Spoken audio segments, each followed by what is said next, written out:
અમદાવાદમાં એએમસીનું રેઢિયાળ ખાતું, જીવરાજ પાર્ક વિસ્તારમાં ગંદકીનું સામ્રાજ્ય, સહેવાસ એપાર્ટમેન્ટમાં ઠેર ઠેર કચરો, અઠવાડિયાથી સફાઈ કર્મચારીઓની કામગીરી નહીં, સોસાયટીમાં રહેતા લોકોમાં ભારે રોષ। નમસ્કાર, ન્યૂઝ ફોર ઇન્ડિયામાં આપનું સ્વાગત છે। હું હિમાની આપની સાથે। તો દેશભરમાં એક તરફ સ્વચ્છ ભારત અભિયાન ચાલી રહ્યું છે। જો કે સ્વચ્છ ભારત અભિયાનથી બિલકુલ વિરુદ્ધ સ્થિતિ જોવી હોય તો તમારે અમદાવાદના જીવરાજ પાર્ક વિસ્તારમાં પહોંચવું પડશે। અહીંના સહેવાસ એપાર્ટમેન્ટમાં એટલી અવ્યવસ્થા અને ગંદકી છે કે લોકો પરેશાન છે।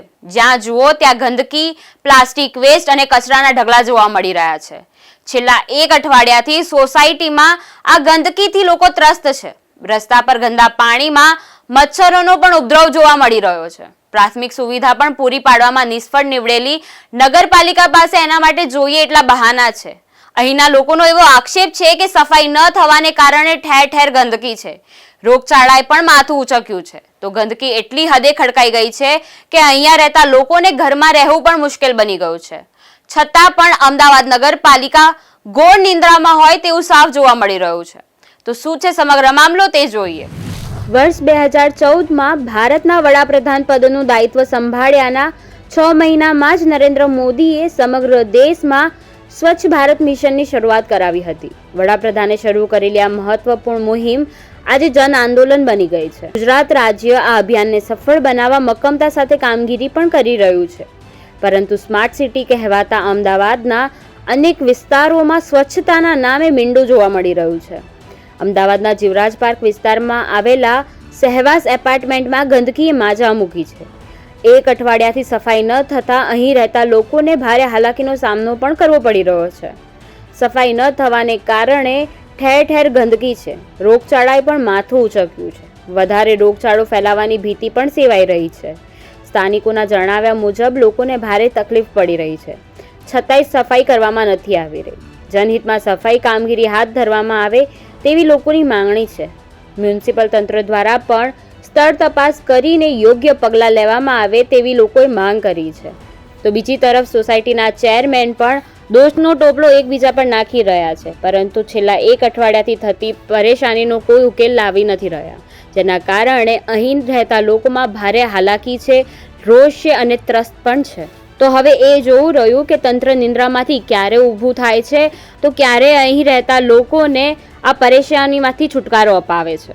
આ સવાસ એપાર્ટમેન્ટમાં અમે ઊભા છીએ। અહીંના સ્થાનિકોનો એવું આક્ષેપો છે કે અહીંયા જે ભાડવત રહી રહ્યા છે આ એપાર્ટમેન્ટમાં, તે ભાડવત ખૂબ જ ગંદકી કરી રહ્યા છે અને અહીંના જે મકાન માલિકો છે એ ખાલી ભાડું લેવાથી મતલબ રાખી રહ્યા છે। અને હું કેમેરામેનને અનુરોધ કરીશ કે આ જે ગંદકી છે એ બતાડે કે આ જે ગંદકી છે એમનું પાછળનો કિચનનો વિભાગ છે, આ જે કિચનમાંથી આ ગંદકી કરવામાં આવતી હોય છે। અને અહીંના એપાર્ટમેન્ટમાં રહેવાસીઓનું, ચેરમેનનું ને એવું કહેવું છે કે આ જે મકાન માલિકો છે એ તો ભાડે આપી દે છે અને તેની પછી ભાડવા તો જેમ ધારે એમ કચરો કરી રહ્યા છે અને ગંદકી કરી રહ્યા છે, જ્યારે કે આ ગંદકીના કારણસર ખૂબ જ રોગચાળો પણ ફેલાય છે અને ઘણા લોકો અમારા એપાર્ટમેન્ટમાં માંદા પણ પડે છે, છતાં અહીંયા આ ભાડવા તો માનતા નથી અને ગંદકીઓ કરે છે। અને અહીંના સ્થાનિકોનું બીજું એવું પણ કહેવું છે કે જે અહીંયા ભાડવા તો પોતપોતાના ઘરોમાં ડોગી જે પાલે છે, એ ડોગીને બહાર સંડાસ પેશાબ પાણી કરાવવા લઈને આવે છે અને ફ્લેટની અંદર સંડાસ પેશાબ પાણી કરાવવામાં આવે છે અને એનાથી પણ ગંદકી થાય છે। જ્યારે અમે ઘણી ફેરી એમને ના પાડી કે અહીંયા ગંદકી ના કરાવવામાં આવે, અહીંયા પેશાબ પાણી ના કરાવવામાં આવે, તમે એપાર્ટમેન્ટની બહાર જાઓ અને ત્યાં કરાવો, કાં તો આપણા ઘરમાં એવી ટ્રે રાખો જે ટ્રેમાં કરે અને એમાં ધૂળ હોય તો લઈને ફેંકી દેવામાં આવે, છતાં અહીંયા જે ભાડવાતો રહી રહ્યા છે એ માનતા નથી અને અહીંના જે મેમ્બરો છે એની સાથે પણ અમે વાતચીત કરીશું। તમારું નામ? મારું નામ નરોત્તમ। આ કયું એપાર્ટમેન્ટ છે ને ક્યાં આવ્યું છે? આ સવાસ એપાર્ટમેન્ટ અને અબજીબાપા કોમ્પ્લેક્સ। આ સોસાયટીમાં છે ને 14 બ્લોક છે, એટલે આ જે ડબલા મૂકે છે ને ટોટલી બ્લોકવાળા બધા જ ના પાડે કે અહીં નહીં મૂકવાનું, અહીં નહીં મૂકવાનું। અને બીજા નંબરમાં આ તો સોસાયટી જ્યારથી બની ને ત્યારથી ભયંકર ગંદકી હોય જ છે। અને જ્યાં આ જે સફાઈ કામદાર છે ને પહેલાં એક હતા, એ કરતા આ રોડ જે હમણાં જ બન્યો પછી બીજા આવ્યા કે ત્રીજા આવ્યા, યુનિયન આ લોકોનું હોય જ છે એરિયા વાઇઝ, બીજા ના આવી શકે એટલે પછી એ લોકોને 15 આપતા હોય। હવે આ સોસાયટી આખી છે ને મધ્યમ વર્ગની છે એટલે એ લોકોને પગાર વધારે જોઈએ, એટલે એની માથાકૂટ તો 15 વર્ષથી ચાલે જ છે। મારું નામ ગીતાબેન છે। અને આ સોસાયટીમાં નકરા કૂતરાવાળા એટલા બધાય ગંધેડો કરે છે, કેવા જેવી છે એટલે દાદાગીરીઓ કરે છે અમારી હામાખને જ્યાં હોય ને જીના તેના અમારા બચ્ચા બેય બીમાર પડ્યા. અત્યારે એટલું છોકરાઓ અમારે બીમાર છે, તમે જુઓ. અમે મ્યુનિસિપાલિટી હોસ્પિટલમાં દવા લે, પ્રાઇવેટમાંય દવા કરાવીશ તોય મટતું નથી. અને આ લોકો જેટલા કૂતરાવાળા છે, આ સવાસ એપાર્ટમેન્ટ છે રવિનગર સ્કૂલની બાજુમાં અમારો ફ્લેટ છે, રવિનગરની બાજુમાં સવાસ એપાર્ટમેન્ટમાં. અને બધા જેટલા કૂતરાવાળાને કહેવા જેવી છે એ હામાં લડવા આવે છે ને બાધો હશે ને અમારી યારે દાદાગીરીઓ કરે છે. આ કૂતરાવાળા કોણ છે? આપના જ એપાર્ટમેન્ટમાં રહે છે? અમારે પેલા સામેના સોસાયટીમાં અમારી સોસાયટીમાં રહે છે અને માનતા નથી. હરેક સોસાયટી આટલા જેટલા સવાસ એપાર્ટમેન્ટમાં ઘણાય કૂતરાવાળા છે. બધી ફરતો 2 રૂમ રસોડામાં, 3 રૂમ રસોડામાં બધે કૂતરાવાળા જ છે. સવારમાં 7 વાગ્યામાં નીકળી જાય તો બપોરે 12 વાગ્યા સુધી બસ એમના કૂતરાઓને દાખી સોસાયટીમાં છે. શામળ એટલે કેવી રીતના એ લોકો અહીંયા ગંદકી કરે છે? એમના કૂતરાની કેવી રીતના ગંદકી હોય છે? અરે નીચે ઘરમાં પાળે અને ઘરમાં પાળેલા કૂતરા બહાર છી કરાવવા લાવી દે છે. જ્યાં હોય ના છી કરાવી દઈશ. આખા ઓલામાં આખા સોસાયટીમાં છી કરાવીને જતા રહીશ. ઘરમાં પાળેલા કૂતરા છે. કૂતરા પાળેલા હોય તો એમના ઘરમાં ને ઘરમાં બધું કરે, પણ બહાર સોસાયટીમાં ગંદવેડો ના કરે ને. અહીં સફાઈ કામવાળા હમણાં આવતાય નથી. અમારા સામે પડે છે બધાય, જેને કહેવા જઈશ. ઘરે ઘરે આખી સોસાયટીમાં કૂતરા છે, જેટલા ભાડવત રહેવા આવ્યા છે એટલા. અને પોતાના માલકીન મકાનવાળા છે એ બી કૂતરાવાળા છે. એ બી પણ એવું જ વિચારે છે કે અહીંયા ભલે ગંદડો, પોતાના ઘરમાં પાળેલા કૂતરા બહાર સોસાયટીમાં આવીને ગમે ત્યાં છી કરાવી જઈશ. તો અત્યારે આ લોકો નહીં માને તો આના વિશે તમે શું પોલીસ સ્ટેશન જશો, કાર્યવાહી કરશો એમના વિરુદ્ધ? કઈ જો અને સાંભળો તમે, અમે પોલીસ કેસ કરવા નહીં, પણ એમને સમજે ત્યાં સુધી તો અમારે સમજાવવાનું, પછી પોલીસ કેસ થાય. જ્યાં સુધી અમારા ચેરમેન સેક્રેટરી કહે છે, અમારા ચેરમેન સેક્રેટરીને શામળ કાકા, મફત કાકા કોઈનું સાંભળતા નથી આ સોસાયટી વાળા. અમારા શામળ કાકા છે, મફા કાકા છે, એમને કંઈક ભાઈ તમારા કૂતરાને ના તમે અહીંયા છી કરાવો આખી સોસાયટી. જો એ લોકો માની જાય કોઈ કાર્યવાહી અમારે કરવી નથી કે પોલીસ કેસ કરવા નથી. પોલીસ અત્યારે હાલમાં અહીંયા ચેરમેન પણ હાજર છે અમારી સાથે. અમે એમની સાથે પણ વાતચીત કરી છે, શું કહેવા માંગશે આ સોસાયટીના વિશે અને શું છે. બરોબર. હલો, આપનું નામ અને કઈ સોસાયટી છે? હું શામળભાઈ નારાયણભાઈ સોલંકી સહવાસનો ચેરમેન છું. લગભગ ઘણા 15-20 વર્ષથી કામ કરું છું. અહીંયા આગળ લગભગ મેમ્બરો સારા હતા, બધા જતા રહ્યા અને એમના બદલે બધા એવા સમાજના આવ્યા કે જેથી કરીને અમારી સોસાયટીની આખી ગંદી મરે છે. અઠવાડિયાથી સફાઈ કામદાર પણ સામે પડ્યો છે.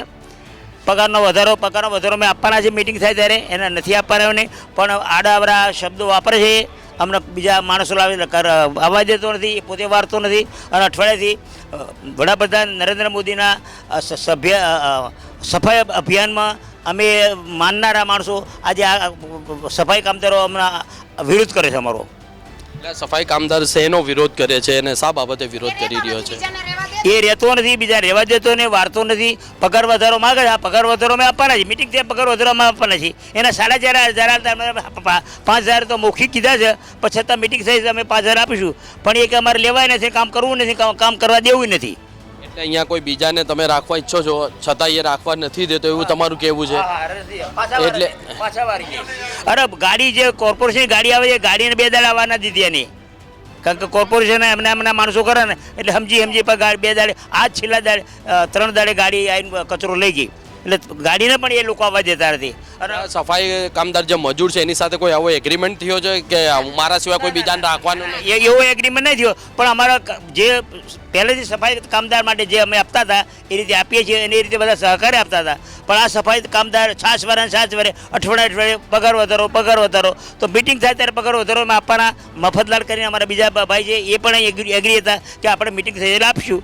પણ આ માનતો નથી ભાઈ, અને વારતો નથી, વારવા દેતો નથી. અને અમારી સોસાયટી લગભગ છેલ્લા અઠવાડિયાથી ગંદકીનો પાર ને એવું એટલું બધું થઈ ગયું.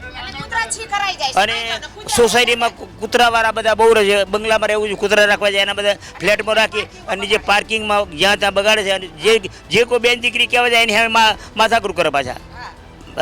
કૂતરાવાળા લોકો, એટલે એનો પણ અમારો ત્રાસ વધી ગયો છે. એ બેન છે ને શું સીધો આરોપ નાખે છે અમારી ઉપર. અમારી ઉંમર કેટલી થઈ ગઈ એ નથી જોતા અને સીધું કંઈ કહેવા જાય ને તો ગમે તેવું બોલી નાખે છે અને ઉડઝૂડ બોલે છે.